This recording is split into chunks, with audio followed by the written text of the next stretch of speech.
स्वागत है आपका प्रोफेसर अरुण कुमार नई परख के मंच पर एक बार फिर।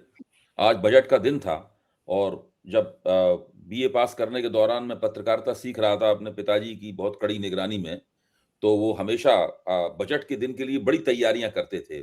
हम लोग 2-3 दिन से सोचने लगते थे कि अब इस बार हम लोग बजट पे किस तरह से खबरें लोगों के सामने पेश करेंगे, पहले पन्ने की क्या डिज़ाइन होगी और किस तरह से फटाफट उसके ऊपर संपादकीय और बजट की टिप्पणियाँ जाएँगी।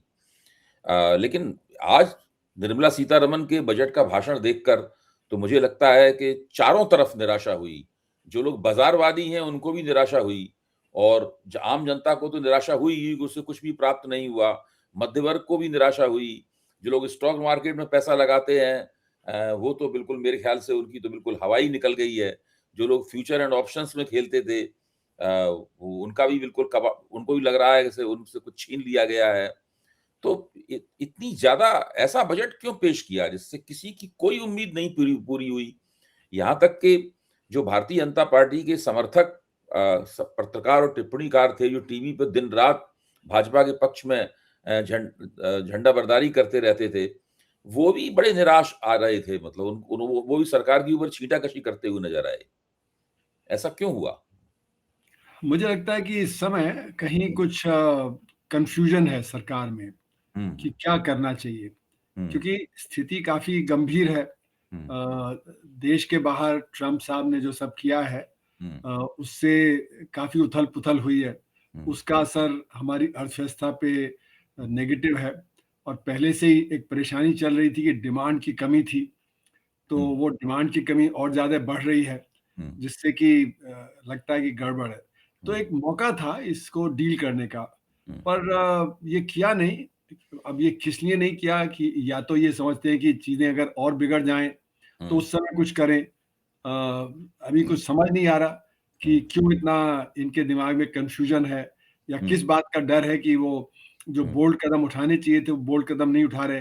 क्या हुँ, इनको लगता है कि जो इंटरनेशनल क्रेडिट रेटिंग एजेंसीज़ वगैरह हैं, अगर ये बोल्ड कदम उठाएँगे, तो हुँ, वो एक नेगेटिव व्यू ले लेंगे जी, और वो नेगेटिव व्यू लेंगे तो फिर इनकी हुँ, हालत और ख़राब जाएगी। जी, तो ये समझ नहीं आ रहा कि ये क क्या चीज़ बैलेंस कर रहे हैं, हुँ, जिसकी वज़ह से जो बोल्ड कदम उठाए जा सकते थे, हुँ, वो नहीं उठाए जा रहे। और हुँ, मेरा मानना है कि जो बजट होता है, वो ये देखता है कि इस साल क्या परेशानियाँ थीं और उसका हुँ, समाधान कैसे निकलेगा और हुँ, आने वाले समय में क्या परेशानियाँ हो सकती हैं, जिसका समाधान निकालना ज़रूरी है। तो ये हुँ, 2 चीज़ें बजट में होती हैं। तो हुँ, अभी की जो परेशानियाँ हैं, उसका तो समाधान नहीं निकला और हुँ, जो आने वाला समय है, उसमें इकोनॉमिक सर्वे ने तो काफ़ी कुछ कहा कि ये परेशानियाँ रहेंगी, एक इंस्टेबिलिटी रहेगी, तो हुँ, उसका भी कैसे समाधान होगा? तो हुँ, मेरा मानना है समाधान एक ही हो सकता है हुँ, कि जो एक्सटर्नल मार्केट है, हुँ, वो आज रिलायबल नहीं है। हुँ, तो एक्सटर्नल मार्केट रिलायबल नहीं है, तो हम एक्सपोर्ट ज़्यादा बढ़ा नहीं सकते। हुँ, हम उससे अपना मार्केट नहीं बढ़ा सकते, तो हमें इंटरनल मार्केट पे निर्भर होना पड़ेगा। हुँ, लेकिन जो बीजेपी की थिंकिंग रही है रूलिंग पार्टी की, हुँ, वो पूरी तरह से एक्सटर्नल ओरिएंटेड रहेगी। हुँ, हालाँकि वो आत्मनिर्भरता की बात करते हैं वगैरह-वगैरह, पर जो थिंकिंग रही है वो एक्सटर्नल ही रही है कि किस प्रकार से हम एक्सपोर्ट बढ़ाएँ, किस प्रकार से जो हम फॉरेन कैपिटल लाएँ, ये हुँ, सब रहे। तो इसलिए हुँ, वो एक कन्फ्यूज़न हो गया कि अब जो उनकी नीति रही है, हुँ, उस तरफ वो जा नहीं पा रहे हैं और जो नई नीति अपनानी चाहिए, वो अपना नहीं रहे क्योंकि उसके अभी तक वो पक्षधर नहीं रहे। तो हुँ, इसलिए मुझे लगता है कि कन्फ्यूज़न में उनके जो पॉलिसी है, वो पॉलिसी ढंग से बनी नहीं, जो बन सकती थी। हुँ, हुँ। नहीं तो जैसे कि हम तो आपने कहा ना कि बजट में होता ये है कि भाई जो इस साल हमारे सामने तुरंत जो समस्याएँ दिख रही हैं, उन समस्याओं को बजट संबोधित करता है। उनका कोई हल पेश करता है। अब यहाँ तो उन्होंने क्या किया है कि कम से कम 6 बहुत महत्वपूर्ण मद हैं, जिनके अंदर उन्होंने व्यय में कटौती की है। जैसे ग्रामीण विकास पर 53,067 करोड़ रुपए काट दिए गए हैं। शहरी विकास के ऊपर 39,573 करोड़ रुपए काट दिए गए हैं। समाज कल्याण पर 9,999 करोड़ रुपए काट दिए गए हैं। कृषि के ऊपर 6,985 रुपए करोड़ रुपए काट दिए गए हैं। शिक्षा पर 6,701 करोड़ का व्यय कम कर दिया गया है। स्वास्थ्य के ऊपर 3,686 करोड़ का व्यय कम कर दिया गया है। जल जीवन मिशन जो सरकार इसको बहुत अपनी फ्लैगशिप स्कीम बताता है, हैं? उसके ऊपर 67,000 करोड़ रुपए से घटाकर उसको केवल 17,000 करोड़ रुपए कर दिया गया है। तो ये सब जो किया गया है, ये तो बहुत हैरत अंगेज है। नहीं, ऐसा नहीं है। हाँ। ये तो हर साल करते हैं। मैं पिछले साल भी यही सब लिखा था, अच्छा। उससे पहले भी यही सब लिखा। वजह उसकी ये है कि आप अपने बजट को एक बड़ा सुंदर रूप देना चाहते हैं कि हम तो कृषि के लिए ये कर रहे हैं, रूरल डेवलपमेंट के लिए ये कर रहे हैं, अर्बन उसके लिए ये कर रहे हैं, और जो हम शिक्षा के लिए ये कर रहे हैं। और फिर जब आपका डेफिसिट बढ़ने लगता है तो कटौती कर देते हैं। तो लोग कंपेयर नहीं करते, और जो आप भी आंकड़े दे रहे हैं वो revised estimates compare to budget estimates दे रहे हैं, है ना। और इस साल के बजट एस्टिमेट भी फिर बढ़ा दिया उन्होंने, है ना। तो ये हर साल होता है, ये कोई नई चीज नहीं है। और उसकी वजह ये है कि हमारा जो फोकस है वो कैपिटल इंटेंसिव सेक्टर पे ऑर्गेनाइज सेक्टर की तरफ है। और ये सारे लेबर इंटेंसिव सेक्टर्स हैं जिन पे आप जो गिनती कर रहे हैं, शिक्षा हो गया, स्वास्थ्य हो गया, कृषि का जो हो गया, रूरल डेवलपमेंट हो गया, ये सारी चीजें, ये सब तो लेबर इंटेंसिव है। इधर उनका वो फोकस नहीं है, इनकी प्रायोरिटी वहां नहीं है। तभी मैं बोलता हूँ कि असंगठित क्षेत्र को अदृश्य कर दिया है, मतलब डेटा से भी कर दिया है और पॉलिसी से भी कर दिया है। तो यही चीजें सॉफ्ट टारगेट है जहां पे ये कटौती कर देते हैं। तो यही मैं कह रहा हूँ कि पॉलिसी बदलनी पड़ेगी इनको, क्योंकि ये आपका जो कैपिटल इंटेंसिव सेक्टर है, जैसे रेलवे फ्रेट कॉरिडोर है ना, 6 बड़े हाई स्पीड कॉरिडोर बनाने की बात है। फिर आप मतलब जैसे बड़े बड़े हाईवेज है ना, ये बहुत कैपिटल इंटेंसिव है। यहाँ पे आजकल एम्प्लॉयमेंट जनरेशन ज्यादा नहीं होता, क्योंकि बड़ी बड़ी मशीनों के साथ ये काम होता है ना। तो उसी तरह जैसे आईटी सेक्टर हो गया, पावर सेक्टर हो गया, इनमें बढ़ा देते हैं, है ना। हालांकि इनमें भी कुछ में कटौती की गई है। और यहाँ पे क्यों कटौती की गई, क्योंकि इन्होंने डायरेक्ट टैक्स में और इनडायरेक्ट टैक्स में जो कंसेशन दिया, तो इनका टैक्स कलेक्शन 1 लाख करोड़ रुपए से कम हो गया है, तो इसलिए काटना भी पड़ रहा है उसकी वजह से। तो इसलिए यहाँ पे इस बार आईटी सेक्टर और जो पावर सेक्टर वगैरह में भी जो कटौती कई जगह की गई है। और फिर डिफेंस में बढ़ाया गया है, क्योंकि जो मतलब जो पाकिस्तान के साथ हुआ तो उससे डिफेंस में खर्चा बढ़ गया, तो कहीं तो कटौती करनी पड़ी, तो यहाँ पे इन्होंने कटौती की। पर यही मेरा बार बार कहना है कि अगर हमें अपनी समस्या का हल निकालना है तो हमको लेबर इंटेंसिव सेक्टर्स को बढ़ाना पड़ेगा, जिससे रोजगार बढ़े। रोजगार बढ़ने से गरीबी कम होगी, गरीबी कम होने से अर्थव्यवस्था में डिमांड बढ़ेगी, और वो डिमांड इतनी बढ़ेगी जो हमारा लॉस ऑफ डिमांड है, क्योंकि अमेरिका में हमारा एक्सपोर्ट कम हो जाए वगैरह, वो उससे कहीं ज्यादा डिमांड बढ़ जाएगी। तो हमें अपनी नीति बदलनी पड़ेगी। पर यही मैंने कहा ना कि बीजेपी एक रास्ते पे चल दी है, वो है कि अपना एक्सटर्नल मार्केट को, आत्मनिर्भरता कहते कहते भी वो एक्सटर्नल मार्केट पे निर्भर हो रहे हैं। तो उनको नीति जब बदलनी पड़ेगी, वो बदलना नहीं चाह रहे।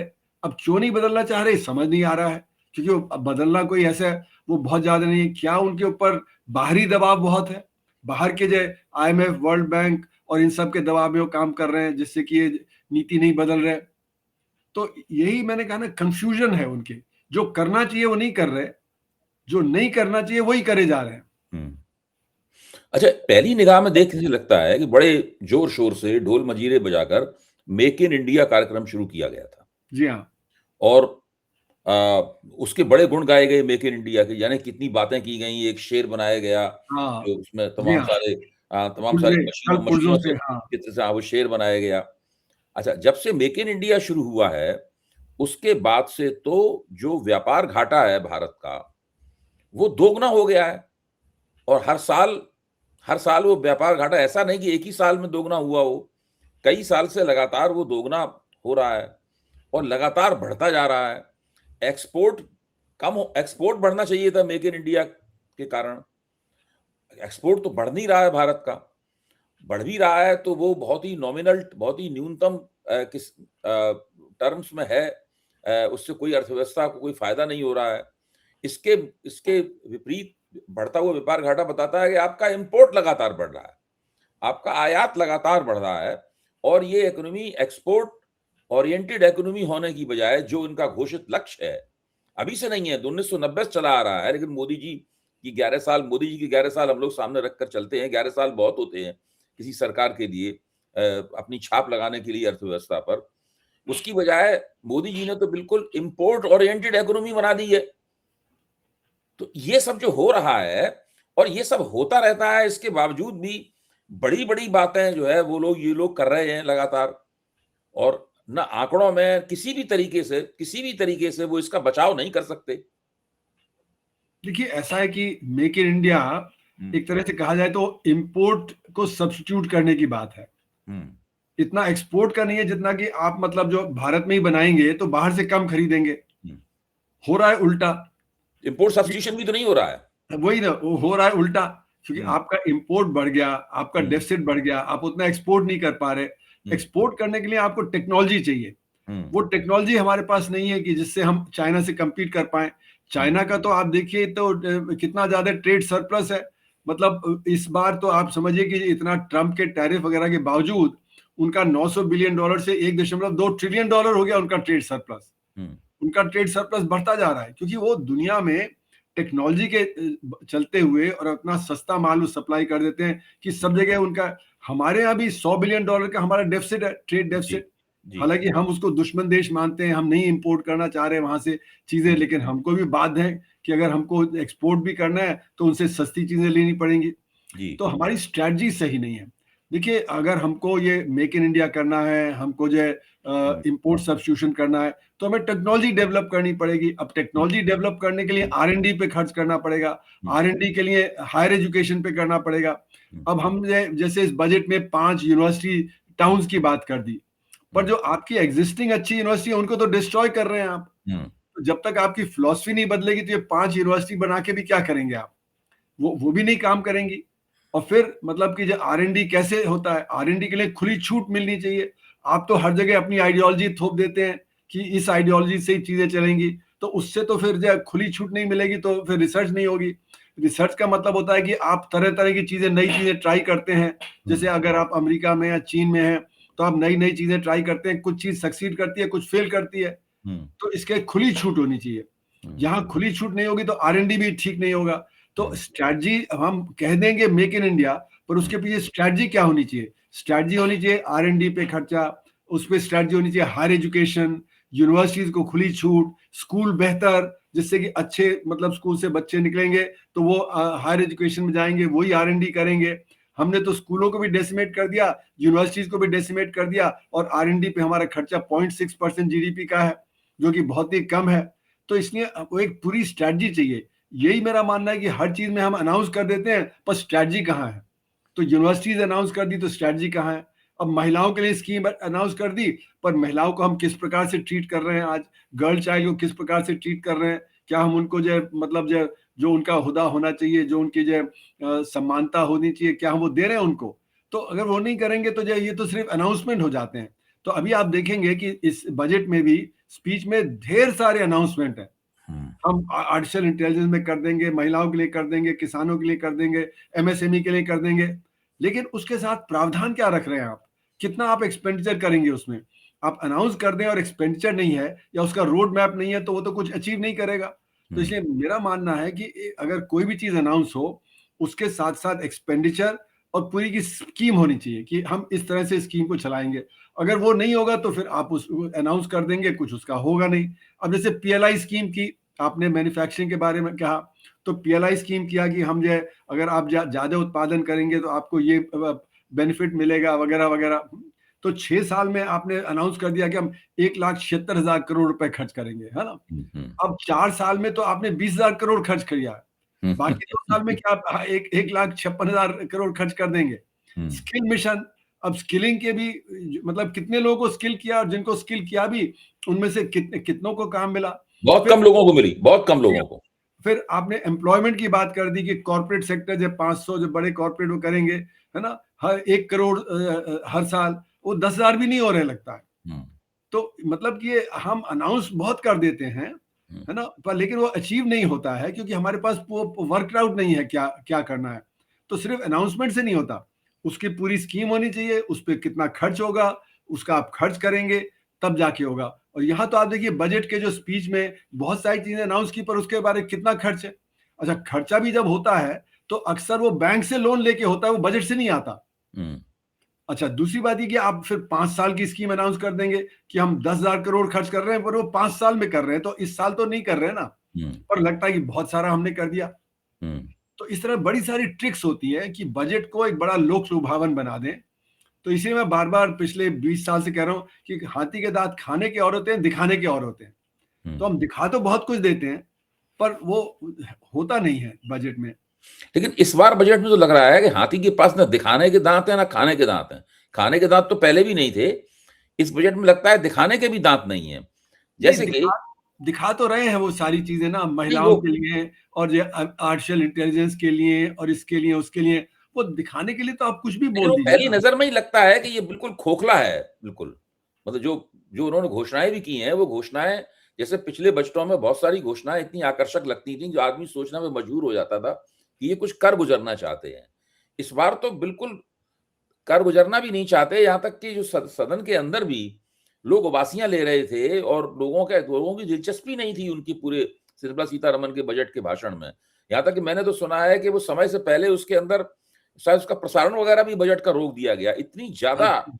इतना ज़्यादा अनमनापन और इतनी ज़्यादा मुर्दनी जो है ना, वो मैंने कभी भी नहीं देखी बजट भाषण के नहीं, दौरान। उसमें ऐसा है कि पार्ट ए जो होता है ना, हाँ। पार्ट ए में बहुत लोक लुभावन चीज़ें कही जाती हैं कि हम ये कर देंगे, वो कर देंगे, ऐसा। पार्ट बी जो होता है वो टैक्सेशन वाला होता है ना, हुँ। वो छोटा होता है और उसमें ज़्यादातर एनेक्शन में कर दिया। अभी निर्मला सीतारमण ने पार्ट बी भी पढ़ना शुरू कर दिया, कस्टम में ये कर देंगे, इनडायरेक्ट टैक्स में ये कर देंगे, डायरेक्ट टैक्स में। वो तो सिर्फ एनेक्शन में कर देते, हुँ, एनेक्शन है भी उसमें। और हुँ, जो पार्ट ए होता है वो ज़्यादा लंबा होता है, उसमें बड़ी सारी स्कीम्स वगैरह अनाउंस होती हुँ, हैं। अब की भी कई सारी चीज़ें अनाउंस हैं, रेलवे फ्रेट कॉरिडोर, ये वो फलाना-ढिमका, है ना? हुँ, पर वो छोटा है और जो आखिर में जो लास्ट में जो सब है, वो बिल्कुल बोरिंग कि हुँ, मतलब हमने कस्टम में ये कर दिया और ईज़ ऑफ डूइंग बिज़नेस में ये कर दिया, उसमें ये। अच्छा, लोग ये भी एक्सपेक्ट करते हैं कि भई हमारी जो है कुछ टैक्स में रियायत मिल जाएगी, टैक्सेशन में कुछ वो हुआ नहीं। अच्छा, नॉट ओनली दैट, हर बार ये होता है कि टैक्स जब आप अनाउंस करते हैं कि हम ये कर देंगे, वो कर देंगे, तो उसका इम्प्लीकेशन क्या है? आपको रेवेन्यू ज़्यादा मिलेगा या रेवेन्यू कम मिलेगा, वो दिया जाता है। वो भी नहीं दिया कि आपको रेवेन्यू ज़्यादा मिलेगा इन सारे प्रावधान से या कम मिलेगा, और कितना ज़्यादा मिलेगा, कितना कम मिलेगा, वो भी नहीं दिया। तो इसलिए डेटा नहीं है इस बजट में और बिना एलोकेशन किए बजट कैसे बन जाएगा, है ना? तो अच्छा, हमको आप विश्लेषण एलोकेशन की करने भी। प्रोफ़ेसर साहब आप एलोकेशन की बात कह रहे हैं, बिल्कुल ठीक बात है। जब एलोकेशन ही नहीं होगा तो आप बजट से क्या उम्मीद कर सकते हैं? लेकिन पिछले कई सालों में इस प्रकार का तजुर्बा देखा गया है कि जो मनी एलोकेट होता है, यानी जो धन आवंटित किया जाता है खर्चे के लिए, उसका कुछ बहुत छोटा प्रतिशत ही कुल मिला के आखिर में खर्च होता है। स्कीमों के ऊपर, कई चीज़ों के ऊपर। तो जो आप पैसा दे रहे हैं किसी मद में, वो पैसा जब खर्च ही नहीं होगा तो उम्मीद क्या की जाएगी विकास की? नहीं, ऐसा नहीं है। देखिए, मतलब जो अभी भी जैसे हम लोगों ने आंकड़े गिनाए, है हाँ। ना? अब जो जल जीवन मिशन में तो पिछले साल भी यही हुआ था कि मतलब 67,000 करोड़ जो एलोकेट कर दिया हुँ, और खर्च किया 17,000 करोड़, है ना? हुँ, वो इस बार भी हो रहा है ना? हुँ, ऐसे कम है। बाकी अगर आप देखें तो बहुत सारी स्कीम्स में मतलब करीब-करीब 5-10% इधर-उधर है और वो मतलब खर्च हो रहा है। लेकिन हमारे यहाँ करप्शन बहुत है। तो हुँ, जिसको चिदम्बरम ने कहा था 2005 के बजट में, allocations don't mean expenditures don't mean results। हुँ, तो हम खर्च भी कर दें तो उसका रिजल्ट नहीं निकलता, क्योंकि करप्शन है, पुअर गवर्नेंस है ना? हुँ, तो उससे जो हमें बेनिफिट मिलना चाहिए वो बेनिफिट नहीं मिलता। हुँ, तो हमारे यहाँ ये जो करप्शन ज्यादा है, जो हुँ, मतलब आप देखें तो तरह तरह से, अब जैसे हम डिजिटाइजेशन की तरफ जा रहे हैं, पर मेरा अपना पर्सनल तजुर्बा है कि जैसे हमने वो सोलर पैनल लगा दिया, हुँ, अब उसका रिवर्स मीटरिंग है ना, वो बेढब है, आप चिट्ठी लिखते रहिए वो बताते नहीं।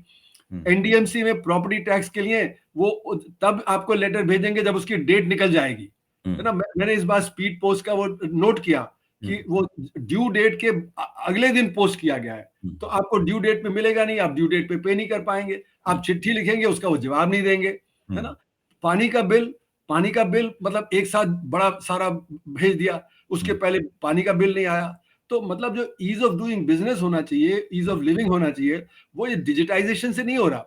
जो डिजिटाइज़ेशन हो रहा है, जिसके जो बघाड़ते रहते हैं लोग, बोलते रहते हैं हमने ये कर दिया, यूपीआई कर दिया, यहाँ कर दिया, वो वहाँ कर दिया, पर आम आदमी को उसका वो कुछ मिल नहीं रहा है। तो इसलिए मेरा मानना है कि ये जो करप्शन जो है, जिससे पुअर गवर्नेंस है, उससे आप खर्च एलोकेट भी कर दें, तो हुँ, उसका रिज़ल्ट नहीं आने वाला।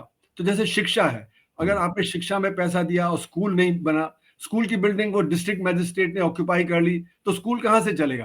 पर आपने दिखा दिया कि स्कूल की बिल्डिंग है ना? उसी तरह आपने हेल्थ में कह दिया कि खर्चा किया, लेकिन वो हेल्थ का खर्चा कहीं और निकल गया। हुँ, उसका जो गबन कर लिया गया पैसा, तो हेल्थ का भी आपका जो टारगेट नहीं अचीव होगा। तो हमारे यहाँ बहुत बड़े लेवल पे पॉलिसी फेलियर है उस पॉलिसी फेलियर को आप कैसे टैकल करेंगे, ये भी जरूरी है। तो एलोकेशन एक है, एक्सपेंडिचर उसका कितना है और उसका असर कितना है अर्थव्यवस्था पे, समाज पे, लोगों पे, वो भी देखने की बात है। वो हम कभी देखते नहीं है। अच्छा, अब ये जैसे एक बात जो मैंने नोट की बजट में, कि एक बात आई कि 1500 स्कूलों और 500 कॉलेजों में कंटेंट क्रिएटर लैब बनाई जाएगी। अच्छा, तो इसका क्या मतलब है? क्या स्कूल और कॉलेजों में कोई कंटेंट क्रिएटर लैब बनाई जाएगी, तो क्या वो रिसर्च एंड डेवलपमेंट जो R&D है या नई खोजें करना है, जिसका आप कह रहे हैं कि भारत में कमी है, तो क्या वो इसके जरिए उसकी बुनियाद रखना चाहते हैं? भाई 1500 स्कूलों और 500 कॉलेजों में, स्कूलों को हम लोग सब स्कूल कॉलेजों से ही पढ़ के आए हैं। उन स्कूल कॉलेजों में तो ऐसी कोई जगह हमें दिखाई नहीं पड़ी कभी भी, और हमारे ज़माने में फिर भी स्कूल कॉलेजों का स्तर थोड़ा अच्छा भी था। आपके ज़माने में और भी अच्छा रहा होगा। आजकल तो और भी ज़्यादा उनकी हालत बहुत खस्ता है। तो उसमें से कोई कंटेंट क्रिएटर लैब बना देंगे, ये सब क्या है? मतलब जो है, ये बड़ा दिमाग घूम जाता है, इसका मतलब क्या जी हुआ? हाँ, ये भी एक शगुफा है। मुझे लगता है हाँ, तो कंटेंट क्रिएटर शगुफा मतलब तो कि इससे ज़्यादा वो आपका मतलब कोर्स क्या होना चाहिए, कोर्स का कंटेंट क्या होना चाहिए, यही मुझे समझ में आता है कि हुँ, जो कंटेंट क्रिएटर है मतलब जो कंटेंट क्या होना चाहिए, है ना? हुँ, जो आप पढ़ाई हो रही है, उसका हुँ, कंटेंट, क्योंकि आज नॉलेज बड़ी तेज़ी से बदल रही है, हुँ, तो एक ज़रूरत तो है कि हम करें, लेकिन हमारे ज़्यादातर टीचर जो हैं, वो कैपेबल नहीं है कि वो अपना जो है अपग्रेड करें। वो सिर्फ़ कॉपी कर लेते हैं। जैसे कि मुझे याद है कि यूजीसी की टीम हमारे डिपार्टमेंट को रिव्यू करने आई 2001-2 में, हुँ, मैं सॉरी 3 में, जब मैं चेयरपर्सन था, तो हुँ, हमसे पूछ रहे थे कि आपने ये अपने कोर्सेज कहाँ से कॉपी किए? वो ये हुँ। बात मानने को नहीं तैयार थे कि हमने अपने कोर्सेज खुद डिवाइस किए हैं। और वो कह रहे थे कि आपने यूजीसी का कोर्स क्यों नहीं ये कॉपी किया, है हुँ, ना? वो ये सब तो हमारे जो ज़्यादातर शिक्षक हैं, वो कैपेबल नहीं हैं कि वो अपना जो कोर्स को रिवाइज़ करते रहें। तो इसीलिए यूजीसी फिर वो प्रेशर डालता है कि आप इस तरह से करो, वो एक कमिटी बना देगा, जो कि गलत है, क्योंकि हमारे जो टीचिंग है, जो रिसर्च है, उसमें ऑटोनॉमी की ज़रूरत है। हुँ, अगर मैं वो पढ़ाऊँगा जो मैं चाहता हूँ पढ़ाना, तो मैं मन लगा के पढ़ाऊँगा। अगर मुझे वो पढ़ाना पड़े जो कोई मुझे बता रहा है कि ये पढ़ाओ, तो मैं मन लगा के नहीं पढ़ाऊँगा उसको। तो हुँ, उसको मतलब एक एक फ़र्ज़ी तौर पे मैं कर दूँगा। तो हुँ, हो सकता है जो कंटेंट क्रिएशन की बात है, वो इससे आ रही हो कि जो आपका जो कोर्सेज़ हैं, उनको अपग्रेड करना, नई नॉलेज कैसे जो है करना। अब ख़ासकर आर्टिफ़िशियल इंटेलिजेंस का बहुत ज़्यादा ज़ोर है। तो आर्टिफ़िशियल इंटेलिजेंस का जो ज़ोर होने से वो जो आपका जो टेक्नोलॉजी है, वो बदल रही है। तो उसके चलते-चलते मतलब जो जिस प्रकार से पढ़ाना है, वो भी बदल रहा है। तो अब जैसे कि एक हमारी दोस्त हैं, वो पढ़ाती थीं, तो वो बता रही थी कि अब वो जो ये लोग सीनियर लोग 55-60 के हैं, उनको रिप्लेस कर रहे हैं 25-30 साल के बच्चों से, क्योंकि वो एआई में माहिर हैं, तो हुँ। एआई के ज़रिए वो पढ़ा लेते हैं। ये लोग जो सीनियर हैं, वो एआई के ज़रिए नहीं पढ़ा पाते हैं। तो इसलिए ये सारे जो चेंज आ रहा है हमारे एजुकेशन सिस्टम में, मुझे हुँ, लगता है ये उसका एक हिस्सा है। पर मेरा ये मानना है कि जैसे देखिए अभी ये जैसे रेलवे की बात लें, रेलवे अब ये कह रहे हैं हाई स्पीड कॉरिडोर बना देंगे। अब वो हाई स्पीड कॉरिडोर किसके लिए होंगे? वेल ऑफ सेगमेंट के लिए। अभी जो वंदे भारत की जो स्लीपर है, हुँ, उसका दाम एयर फेयर के बराबर करीब-करीब है। तो उसमें कोई आम जनता तो नहीं चलेगी ना। आम हुँ, जनता तो जैसे हम ट्रेन देखते हैं, बिहार जा रही है, कोई जो साउथ इंडिया जा रही है, तो वहाँ तो जो जनरल ट्रेन होती है, खचाखच भरी होती है। हुँ। और उसमें हमें और ट्रेन चलानी चाहिए। लेकिन अब हम वंदे भारत और ये हाई स्पीड ट्रेन, कॉरिडोर, इन सब की तरफ जा रहे हैं। तो एक बड़ा एलीट मतलब हमारा वो व्यू है कि हम ये एलीट चीज़ें करके हम जो है देश की तरक्की कर लेंगे और आम जनता जो है चाहे रगड़ती रहे। तो ये मेरा मानना है कि ये सारा जो बजट है ना, ये उसी दिशा में है कि यहाँ पे जो अपर क्रस्ट है, उसको आगे बढ़ाया जाए, उसके लिए चीज़ें की जाएँ और जो आम जनता है वो अपना जो है रगड़ती रहेगी। अच्छा, अब जब टीवी पे बजट आ रहा था, तो तकरीबन हर चैनल के ऊपर एक पट्टी नीचे चलती थी, रिफॉर्म एक्सप्रेस। जी हाँ।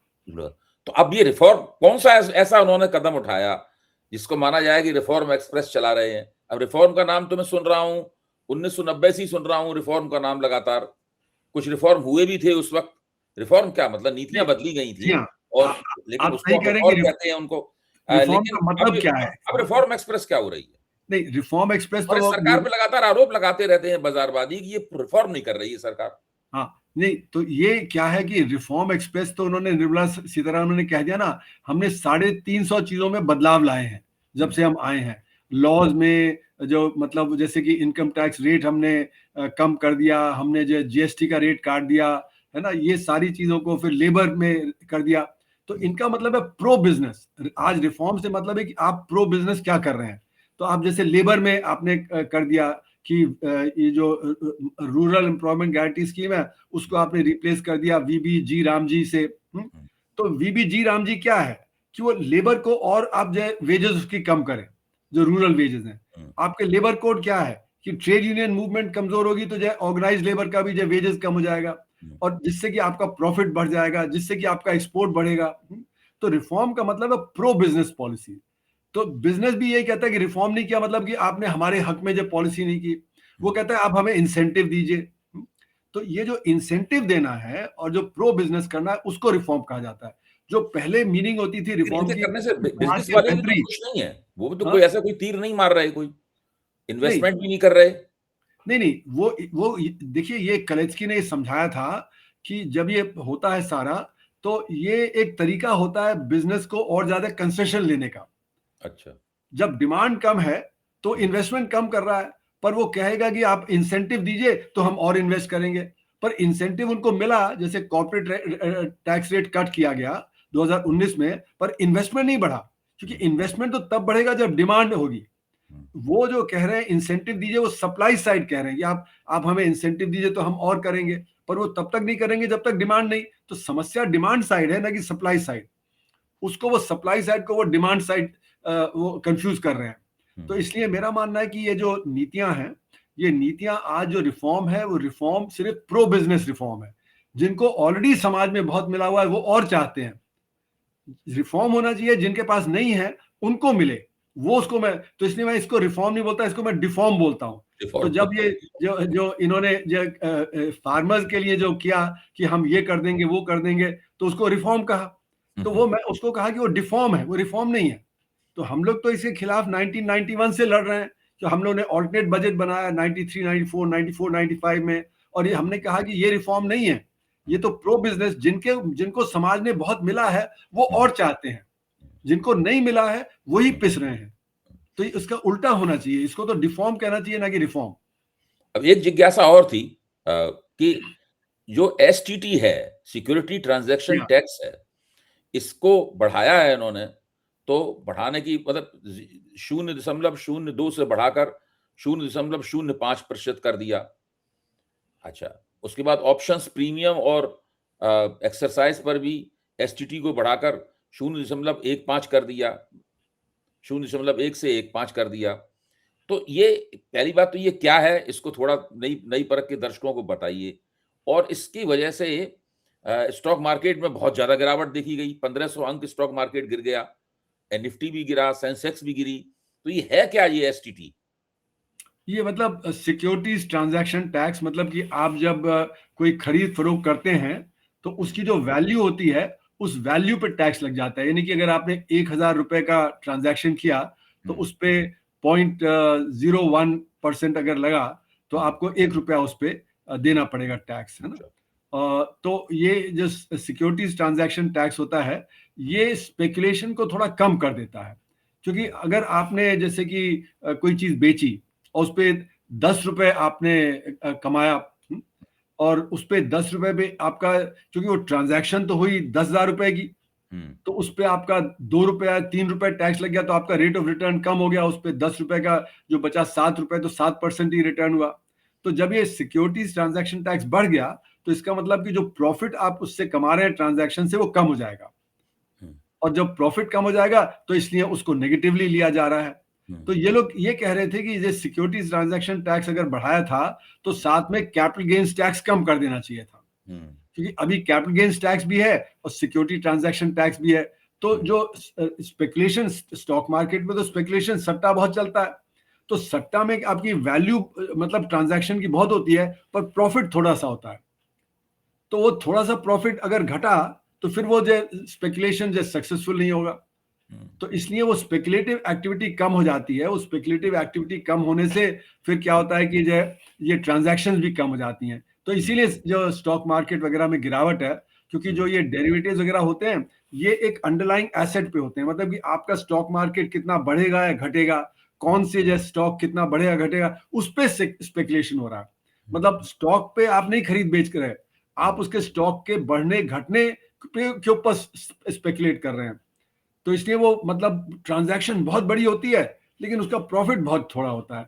उस पे थोड़े पे अगर थोड़ा भी, क्योंकि टैक्स तो 0.1%, 0.15%, 0.05% इस तरह से टैक्स है, तो टैक्स तो बहुत कम है, पर वो थोड़े से प्रॉफिट पे वो टैक्स भी काफी हो जाता है, तो आपका रिटर्न कम हो जाता है। तो सरकार ने ये क्यों किया? सरकार ये क्यों चाहती है? वो स्टॉक मार्केट को गुलो गुलजार क्यों नहीं रखना चाहती? नहीं, मुझे लगता है कि इन्होंने सोचा नहीं कि इस तरह से स्टॉक मार्केट पे नेगेटिव रिएक्शन होगा। अच्छा। हाँ, मुझे लगता है कि इनको ये लगा कि ये थोड़ा-सा ही है, कुछ ऐसे नहीं होगा। पर स्टॉक मार्केट में तो इमीडिएट वो तो अपना रिटर्न देखते हैं कि कितना रिटर्न ऐसे, तो मुझे लगता है कहीं इनसे चूक हो गई इसमें। ये बिल्कुल यूजीसी वाले नियमों की तरह हुआ कि वो ओबीसी को उसमें जोड़ दिया। उन्हें अंदाज नहीं था कि हाँ, जो जनरल कैटेगरी के लोग हैं, खास तौर से ब्राह्मण, ठाकुर, बनिए, इनके ऊपर बहुत ज़्यादा इतनी तीखी प्रतिक्रिया होगी। तो जी इसी हाँ, जी तरह हाँ। का मिसकैल्कुलेशन हो गया।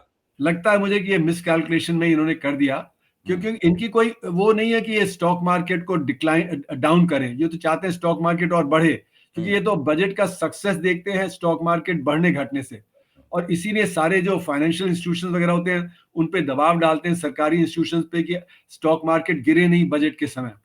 तो ये तो पिछले 30 साल से, ये तो मनमोहन सिंह जी के समय से हो रहा है कि स्टॉक मार्केट को किसी न किसी ने मैनिपुलेट करके बढ़ाओ, जिससे लगे कि बजट बहुत अच्छा है।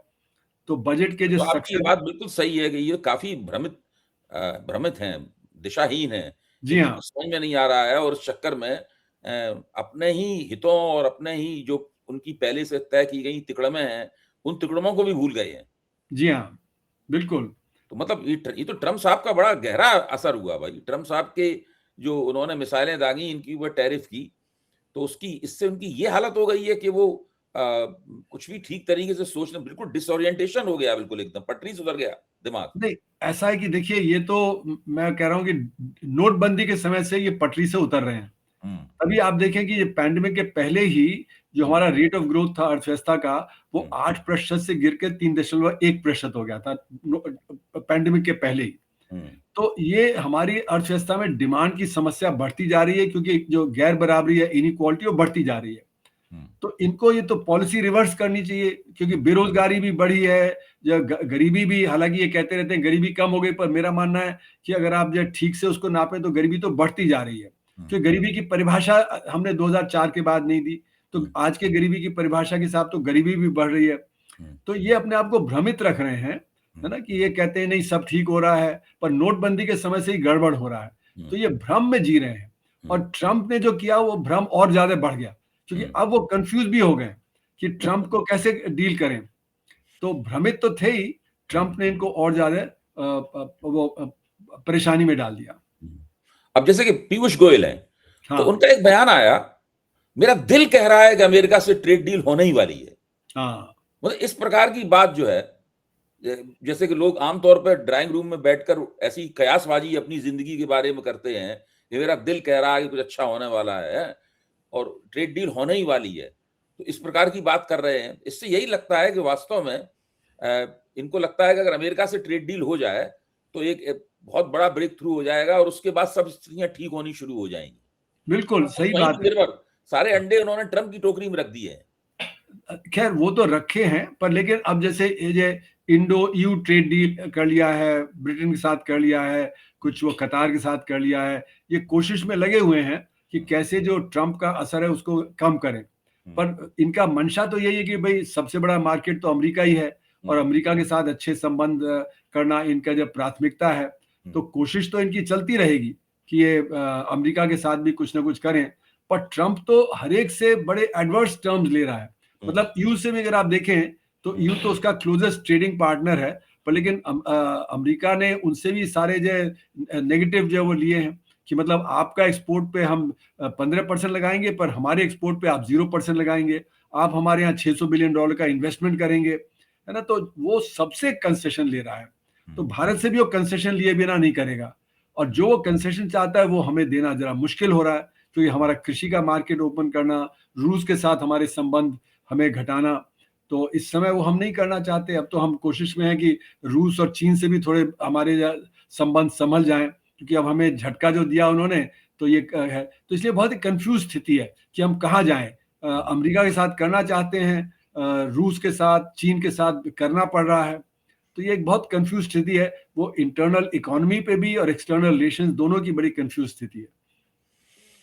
बिल्कुल ठीक कहा प्रोफ़ेसर साहब, आपने जो विश्लेषण किया उससे ये मालूम पड़ा और लग भी रहा था पहले, निर्मला सीतारमण का बजट भाषण सुन के भी लग रहा था और आपने उसकी तस्दीक भी की और आपने उसे बड़ा थियरी और प्रैक्टिस दोनों के हिसाब से ये बता दिया कि ये सब कहाँ हो रहा है और किस तरीके से इनका इनका आर्थिक चिंतन पूरी तरीके से पटरी से उतरा हुआ है।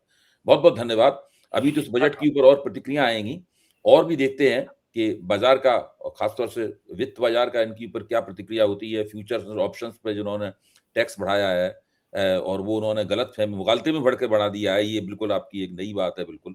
देखते हैं इसमें क्या होता है। आपसे फिर आपसे अनुरोध करेंगे कि आप हमारे पास आएँ। ठीक, शुक्रिया। बहुत-बहुत नमस्ते। धन्यवाद।